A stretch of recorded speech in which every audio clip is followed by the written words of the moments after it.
Mesdames, bonjour, j'espère que vous allez bien. Aujourd'hui, je voudrais exposer le thème suivant qui est Vipassana. Donc, messieurs, dames, qu'est-ce que Vipassana? Euh, je vais lire quelques notes pour m'appuyer sur ce que j'ai compris de Vipassana à travers de mon expérience, et puis je vous livre ainsi une idée de ce que c'est que Vipassana. Donc, Vipassana, messieurs, dames, de ce que j'ai appris, c'est qu'il y a beaucoup de notions. Euh, on part d'un constat qui est on souffre du fait de ne pas se connaître. Et généralement, ce constat, au début, on s'en rend même pas compte. On a tendance à,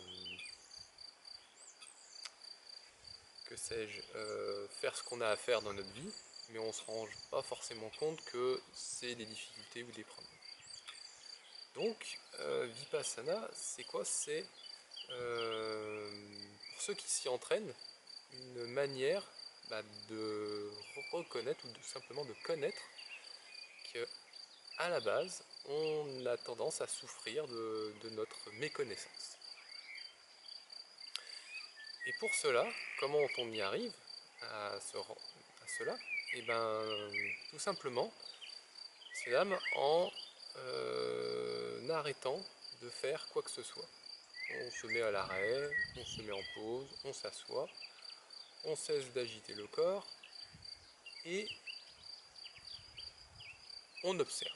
Je crois que le maître mot de Vipassana, pour celui qui veut se connaître, c'est de s'observer. Donc voilà ce que c'est que cela. Voilà comment on arrive à voir que l'on a peut-être des souffrances en soi. Hein. Donc voilà ce que Vipassana nous permet de faire lorsqu'on s'y adonne. Hein.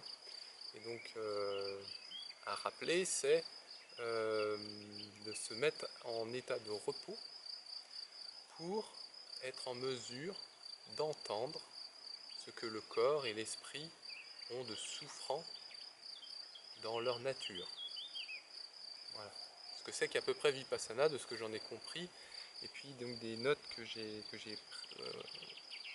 prises au cours de mon expérience de ce que j'ai vécu dans Vipassana.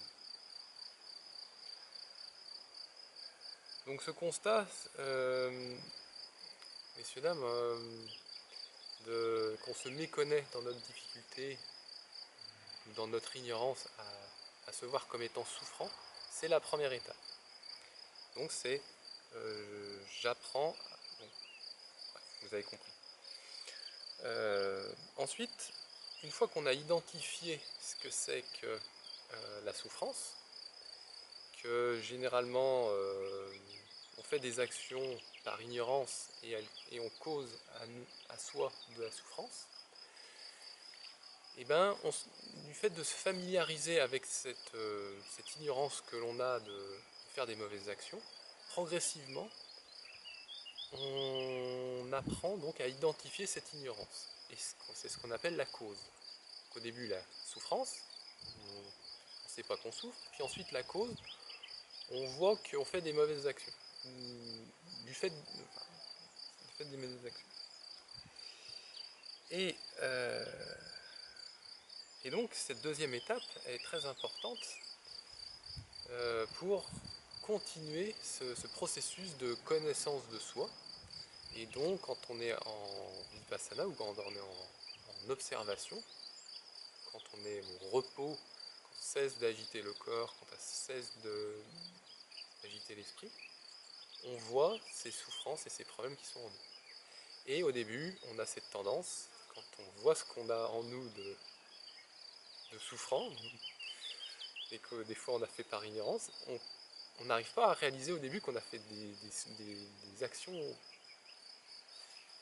mais, juste horribles, enfin, ou en tout cas, avant de les qualifier d'horribles, on souffre de ces actions qu'on a fait dans le passé. Donc ce constat, donc cette identification ou ce constat qu'on souffre à l'intérieur, et ben au début on n'a pas tendance à rire comme je vous... Enfin bref. Donc c'est pas très grave de souffrir de cette ignorance qu'on a à l'intérieur de soi. Et c'est important, on voit que c'est important d'identifier justement cette souffrance en soi.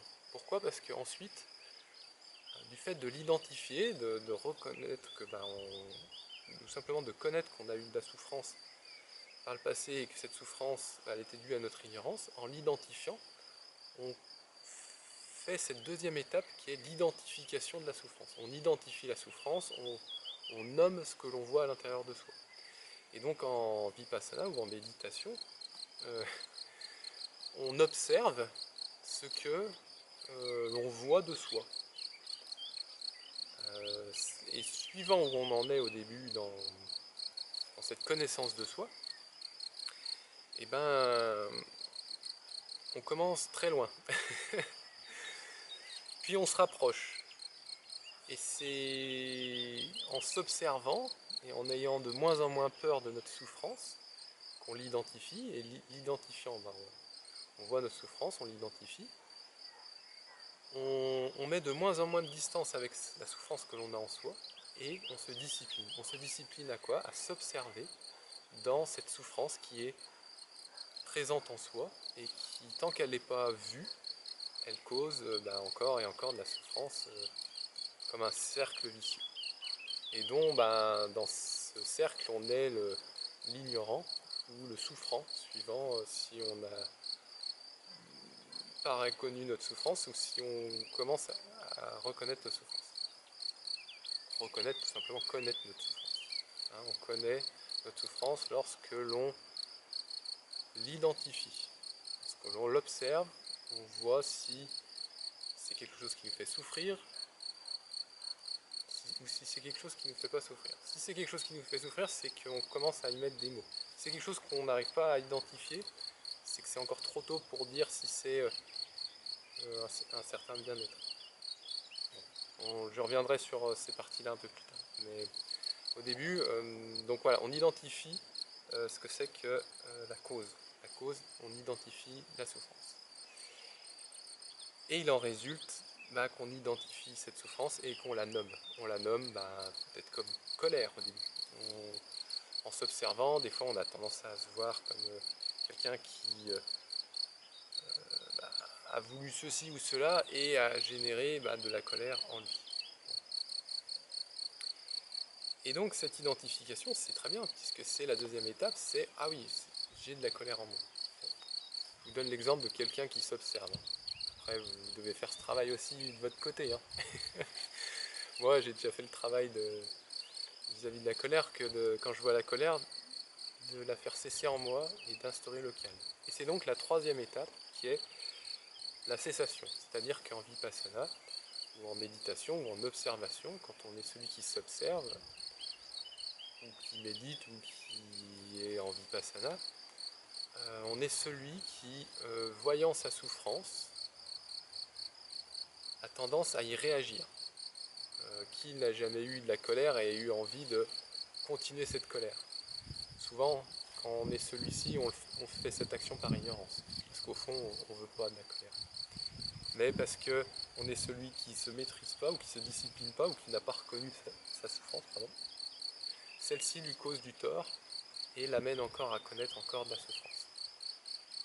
Ou de l'ignorance, suivant là où il en est dans sa compréhension et sa discipline à se connaître. Très important.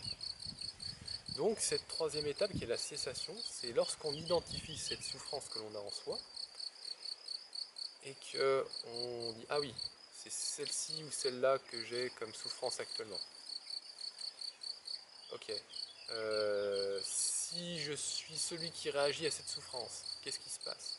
Eh bien je la perpétue. Bon, en toute honnêteté, perpétuer de la souffrance, tant qu'on s'ignore, c'est ce qu'on fait. Et quand on comprend ce que c'est qu'on a identifié cette souffrance, on l'observe, au début on a peut-être tendance à y réagir, et c'est parce qu'on souffre. Et dès lors où on cesse d'y réagir, parce qu'on sait ce que c'est comme souffrance, parce qu'on l'a identifié, et bien arrive cette troisième étape où, comme on a su se discipliner à lui donner un nom, exemple, une souffrance, j'observe, ah oui c'est de la colère, dans le cas c'est de la colère, de ce principe, on fait la même chose, on se discipline à ceci, ah oui, c'est telle souffrance que je rencontre, je l'ai nommée de telle manière, si j'y réagis, elle va se perpétuer, donc je me discipline, je n'y réagis pas. Et c'est cette réaction à la souffrance, devrais-je dire, cette non-réaction, ou cette cessation d'y réagir, cet abandon, que l'on se discipline, et en se disciplinant à ne pas réagir à cette souffrance que l'on voit apparaître, on cesse progressivement de souffrir de cette souffrance qu'on a nommée telle, dont on a donné tel ou tel nom, et dont, en cessant d'y réagir, elle vient à ne plus nous faire souffrir. Et ainsi, on est celui qui se discipline à être seulement observateur de sa souffrance, et donc de l'apparition d'une souffrance, puis de son extinction. Donc voilà ce que c'est que la troisième étape qu'on nomme en vipassana ou en méditation ou en observation, la cessation. Et puis enfin, il y a la quatrième étape qui est la voie. Pour celui qui médite, ou qui est en vipassana ou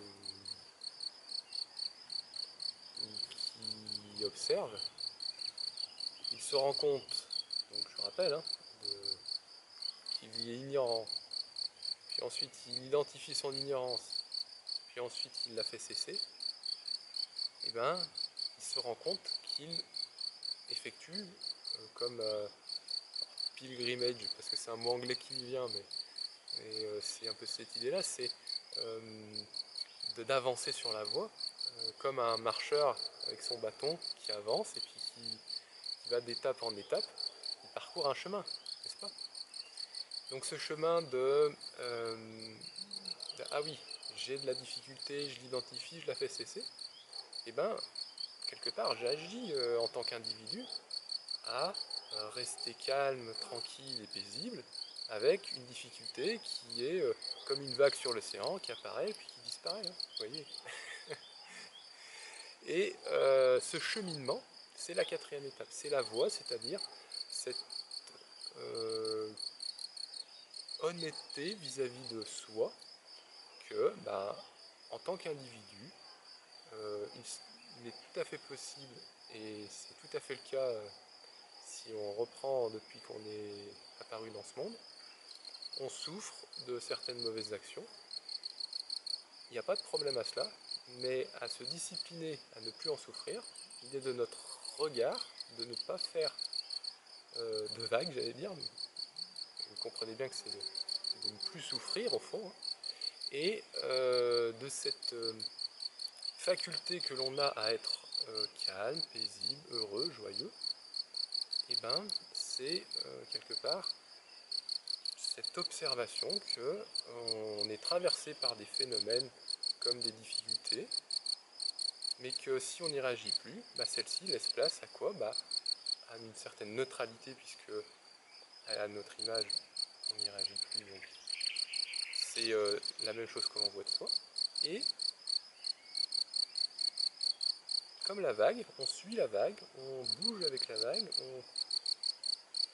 on chemine sans bouger de notre siège.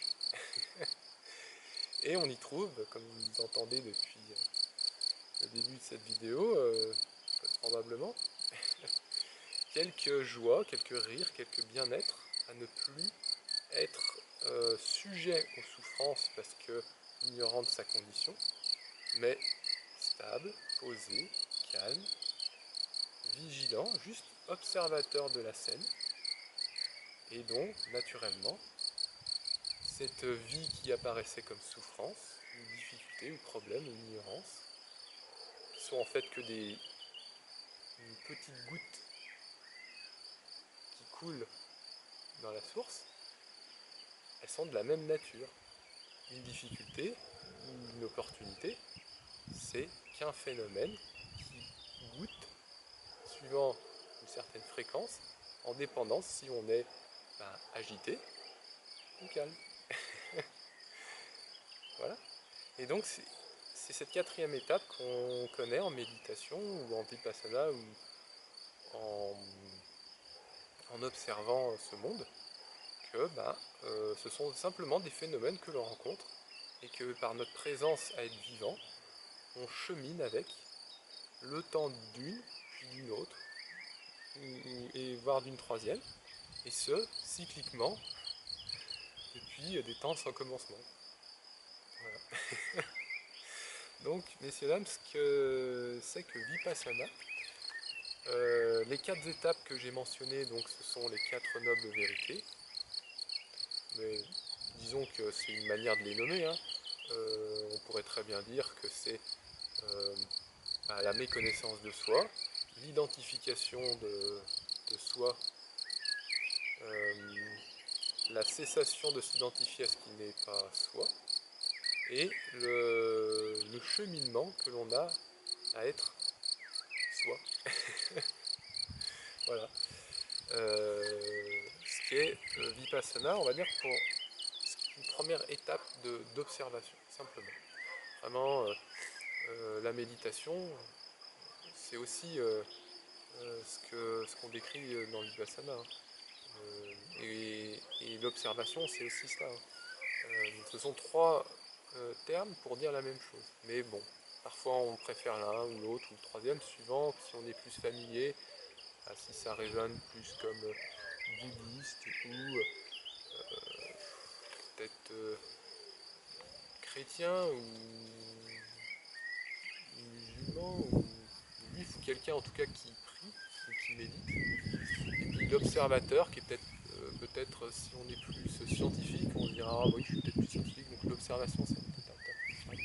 Mais au fond, fondamentalement, si on reprend ce principe, ce sont simplement des phénomènes qui goûtent comme de l'eau dans une source et qui sont de la même nature que la source. Et que suivant notre inclinaison, on aura tendance à plutôt suivre une manière de dire, ou une autre, voire une troisième. Et au final, on comprend la même chose suivant ce qu'on a à comprendre de cette chose. En dépendance, bien sûr, de notre inclinaison à plutôt voir ceci, cela, ou ceci ou cela. Messieurs, dames, j'espère que cette vidéo sur le thème de Vipassana vous aura éclairé pour ce qui est celle que cela, et puis ce que ça apporte d'être en Vipassana, bon, de manière plus générale, ou en méditation ou en observation.